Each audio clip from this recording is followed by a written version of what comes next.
שלום מורים יקרים, אני מברך אתכם עם כניסת המערכת משוב לבית ספרנו. אני בטוח כי בקרוב אתם תדעו כי המערכת הזאת היא נוחה, היא קלה, היא ידידותית. לא נצטרך הרבה לעבוד כדי להפנים אותה. בנינו מערך הסברה והדרכה מאוד מאוד יעיל אני חושב, וגם הסרטון הזה הוא בהחלט יוכל לעזור לחלק מכם. כמובן, אני תמיד אשמח לעזור. מה נותנת המערכת?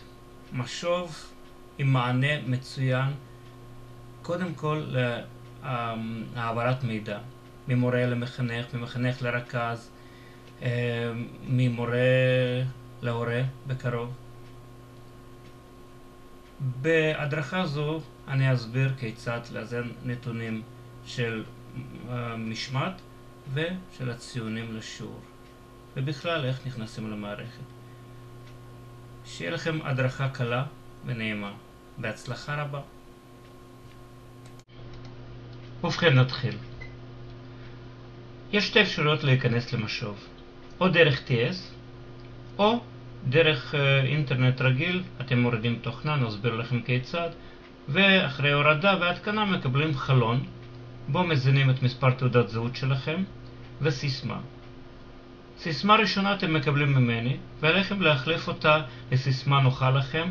היא בעלת 6 סימנים שהם אותיות באנגלית ומספרים.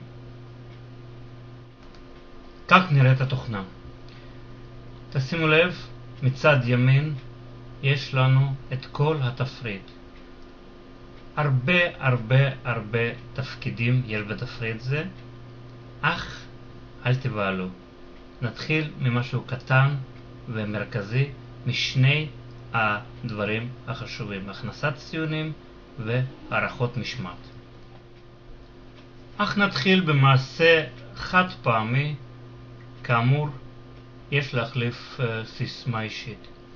ובכן, בתפריט נכנסים לפרטים אישיים, החלפת סיסמה אישית, ומקלידים את הסיסמה הישנה שאתם מקבלים אותה ממני, ומוסיפים את הסיסמה שלכם וחוזרים עליה לצורך וידוא.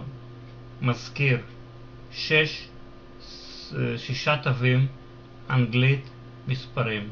יש לזכור את הסיסמה. אם שכחתם לא נורא, אני אציל אתכם, אפשר.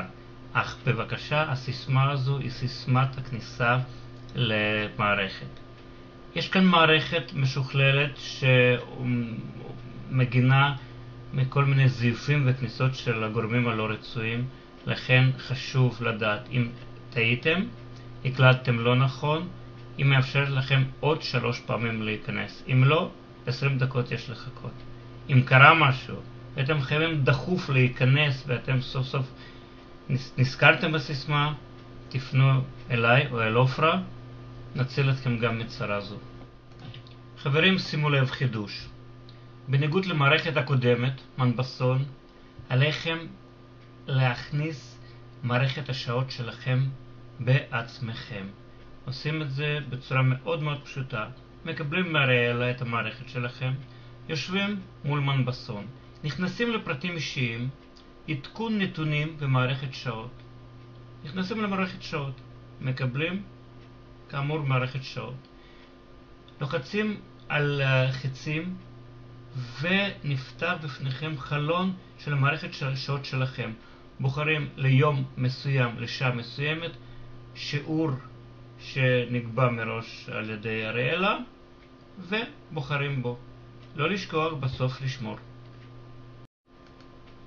אחרי שהזנתם את מערכת השעות שלכם, רק אחרי זה אתם תוכלו להזין אירועי התנהגות. אני מדגיש התנהגות ולא רק משמעת. נוכל גם לציין את האירועים החיוביים, למה לא? ובכן, נכנסים לנתוני שיעור. בצבע אדום כתוב לנו הזנת שיעור ואירועי ההתנהגות. נכנסים ומקבלים חלון זה. כדי למלא נתונים של שיעור מסוים, צריך ללחוץ עליו. חשוב לדעת, לא ניתן כמובן לאזן נתונים של השיעור העתידי, רק זה שעבר או נוכחי. עוד דבר אחד, תשימו לב, כדי לציין את האירועים, קודם חובה, וזה חדש, קודם חובה לרשום נושא השיעור. עשינו זאת, ואז נפתח את הטבלה, רשימת התלמידים ואפשרויות לציון אירועים שונים, חיוביים ושליליים. כעת נעבור להזנת ציונים. מגיעים בתפריט שלנו לציונים, הזנת ציונים שוטפים. האמת, מערכת מאוד דומה למנבסון.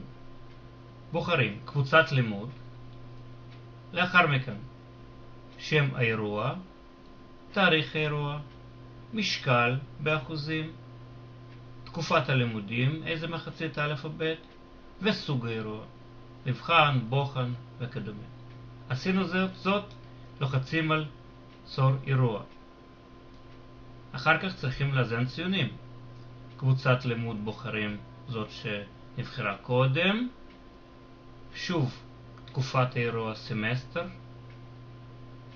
ונפתחת לנו טבלה עם רשימת הכיתה, שם אנחנו נאזן את הציונים. אני מקווה כי ההדרכה הייתה מובנת וקלה. אני אשמח לעזור לכם גם בהמשך, ואולי גם בדרך הזו אם היא נוחה לכם. אני רוצה לאחל לכם שנת הלימודים מוצלחת, נעימה ומאוד מעניינת. בהצלחה חברים.